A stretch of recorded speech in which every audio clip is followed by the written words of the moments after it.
right, so today I wanted to talk about art and healing,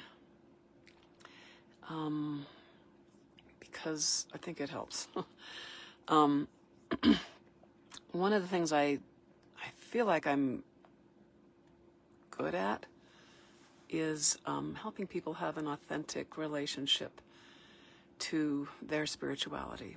So the name of my company is, or the name of my website is spiritgate.com. And that refers to your spirit gate, not my spirit gate. It's not like I am clairvoyant of the north, healer of the south, all-powerful, almighty spirit gate. It's that you are, and we all are. We all have our own. In order to heal, we have to genuinely connect to some. Well, I don't know if we have to consciously connect, but I feel like that's what happens. There is a connection to something that's ineffable, some sort of information field, some sort of divine grace, something that we can't manipulate. We can invoke, we can invite, but we can't really mess with it because in our three-dimensional consciousness, we're in the world of cause and effect. And this miraculous healing, I say miraculous in quotes because there's actually a lawfulness to it, but it is not in the laws of the physical. It's not in the, and yet it affects the laws of the physical. It's not in the laws of the psychological, and yet it affects the psychological. It affects the emotions. It affects the images. But we can only observe what emerges. And yet, great artists, you think of like the Mona Lisa painting that was done 1 million years ago, or not 1 million, but you know what I mean, a long time ago. People go to the museum and look at that painting, and it's as if that spiritual connection that was captured in the form of those paints still is able to speak through it. And people are able to experience that great art. And I would say that that experience starts out as a spiritual connection, and then then you get your own images, you get your own feelings, and you get your own physical responses to that great art. So what does this have to do with healing? Let me read my notes here, if I can find my mouse. Okay.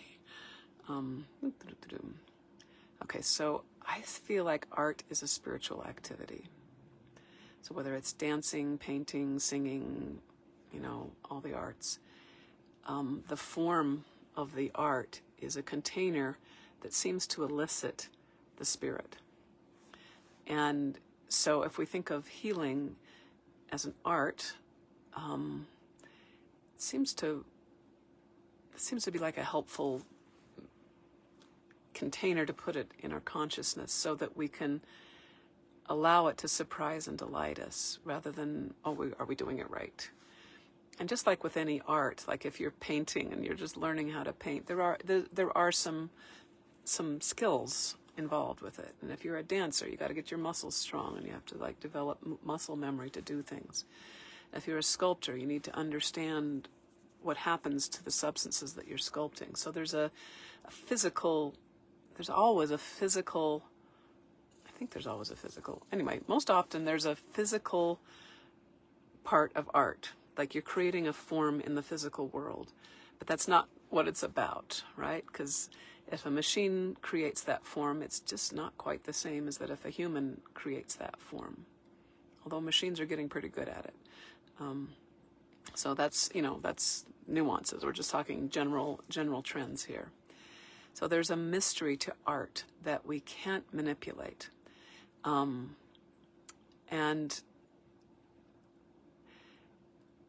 it's almost like usually as we invoke healing, the part of us that invokes it most powerfully is unconscious. So yes, we can pray for healing, but really the need for healing is what is the call. And if we are consciously calling for healing and another deeper part of us doesn't need it, that will trump the conscious call, usually. And there's a part of us that needs the healing, and there's another part of us that's blocking the healing. And there's an interplay between these two forces. And I would say that where these two forces meet, the need to heal and the need to not heal, that's the little micro point of freedom that we have. Otherwise, we're too much in the weeds of the physical, and we're completely impenetrable to the spirit of the healing. Or we're up in the spirit land, like, la la la la la, I'm healed. And it can't make its way into our imagination, into our feelings, into our life body, and into our physical shift of our organs. And you know you're in this center place when there's paradox. It's bad, but it's good. It's lethal, yet it gives us life. It's important to change, and it's okay exactly as it is. This is our micro place of power. So this micro place where the contradictions connect, I would say that this is the spot that brings heaven to earth. And a way to bring this micro dot happens right now. It doesn't happen tomorrow. It doesn't happen yesterday. It doesn't really happen by cleaning up all the traumas from the past. The echoes of those traumas are right here, right now. Not to say I'm not opposed to cleaning up old traumas from the past. I love to do it. But the point of power happens right now. And you would use those memories from the past to actually help you activate it now. And I feel like when I'm doing art, either the art of healing or sculpting or dancing or writing, there's something that happens when I'm just here with what it is and letting something emerge out of the nothingness. And when that happens, something much bigger than me emerges. And I think that we all have, this is like a very human experience. So, and because it's a human experience, many, many, many religions and philosophies have talked about it. So in Eastern philosophy, there's this idea of non-detached presence. And last week I was promoting 𝗥𝗲𝗀𝗿𝗆𝗆's class, because that talks about that. Not so that you can all become, devotees of him or even of Eastern philosophy, but it's just an example of how to be here now. Another example is in Christianity, and I would say that place where the contradictions come together, that's where the Christ works. That's where the Christ in you or the Christ outside of you does the transformation. You bring it to Christ, and something opens up in it. In Hegelian philosophy, this is the negation of the negation, or absolute idea as new beginning. In science, this middle place is the detachment of wondering about something, creating a hypothesis, and then observing the truth that emerges from the experiment, just wanting to know what is the love of truth.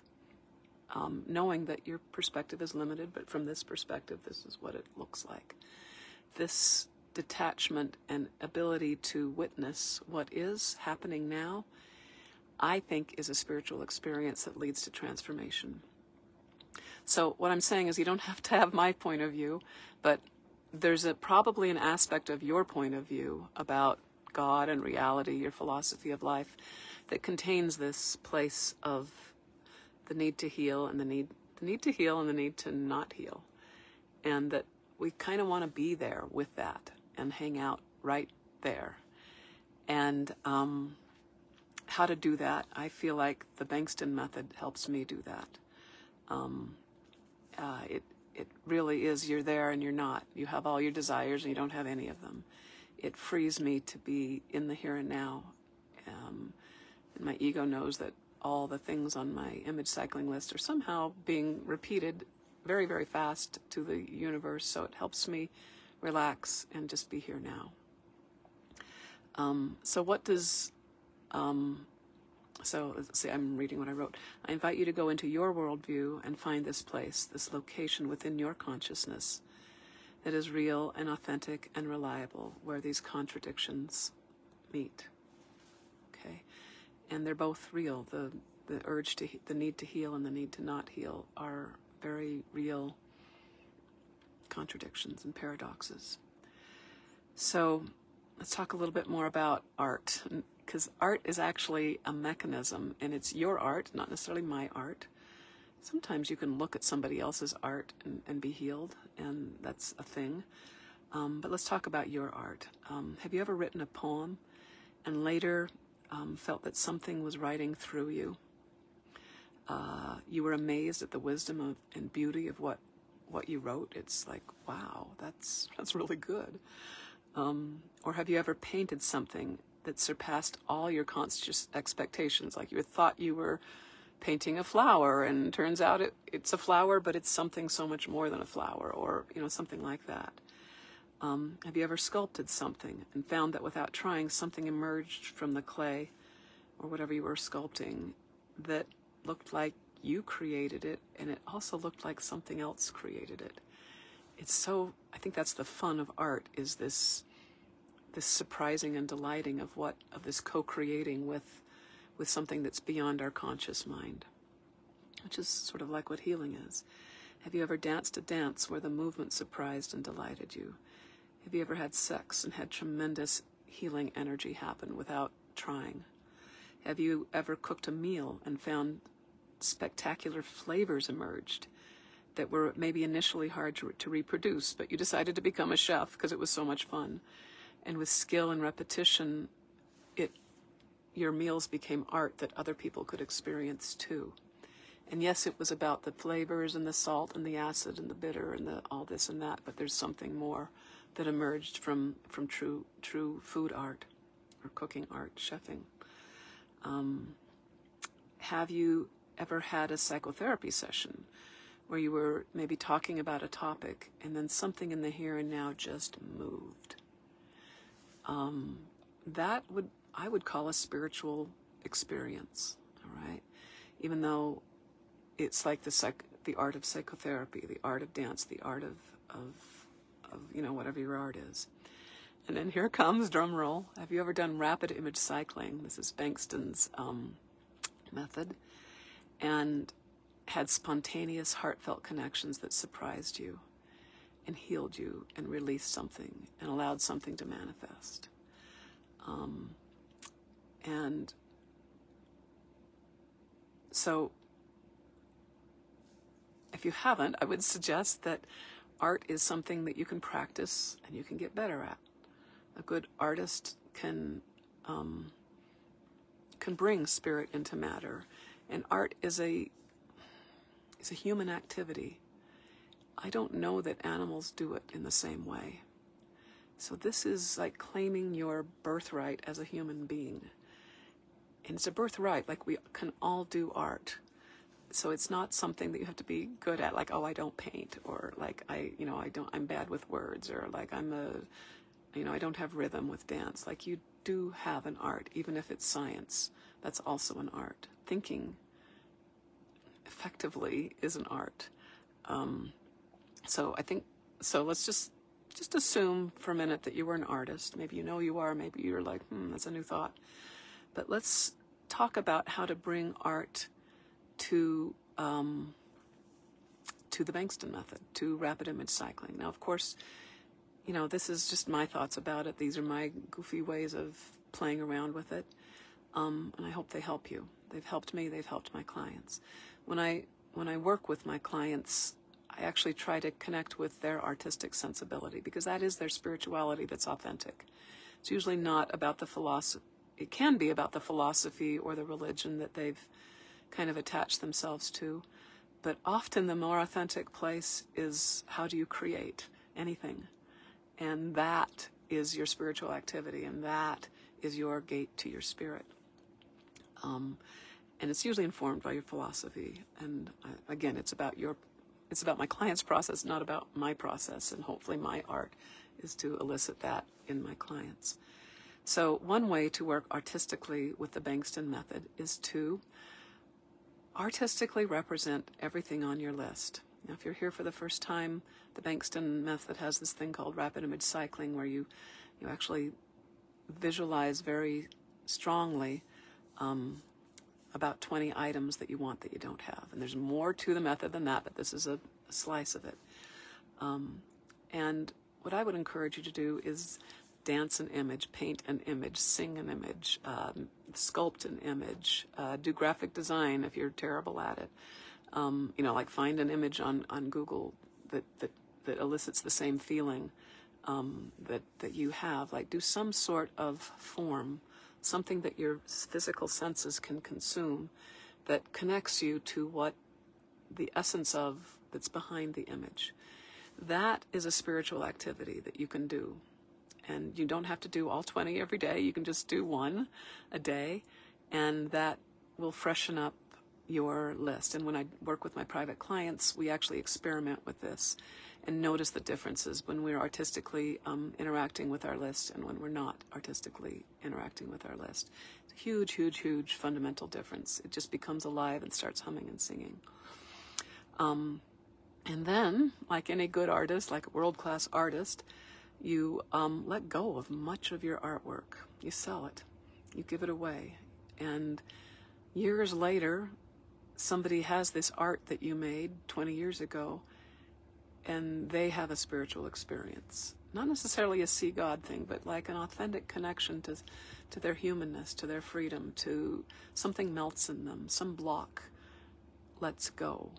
Because the mechanism of overcoming of this paradox is something magical, something that's not something you can like connect the paradoxes and then wait.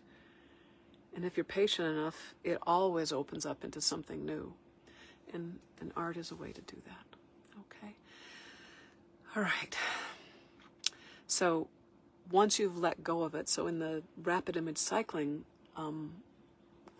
analogy, when you make your 20 images, you start spinning them so you can't see them anymore. That's a type of letting go. You don't know what's going to happen to them now. You're no longer managing them. You can't even see them. You just know they're there. And that seems to be a part of how, when you connect these paradoxes, you're very clear what you want, you're very clear what you don't want. And the surrender is just a micro dot. And the only way to connect to it without a big story and trying to manipulate it, which keeps it from working as powerfully as it could, is to be in the here and now. Just to be here now. So you'll find that when I do the guided visualization in a few minutes, I'll be having you do a story, but there's a lot of freedom for you to just notice what you notice in the visualization. And when we actually call out the names, when I call out the names, we don't have a preset form, because really the only thing we can do is witness the healing. We can't manage it.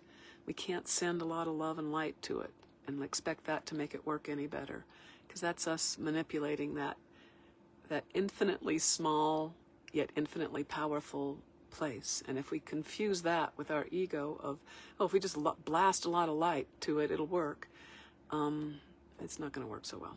So I encourage you to follow in a few minutes I'm going to go into the healing portion of this, and just be in the now of your imagination, because it'll be a guided visualization. So just let the images emerge. What images is your spirit giving to your imagination now? And let it surprise and delight you, and let your interaction with it be animated and full of wonder and curiosity and hope that it helps the people and the animals that are on the list, and yourself too.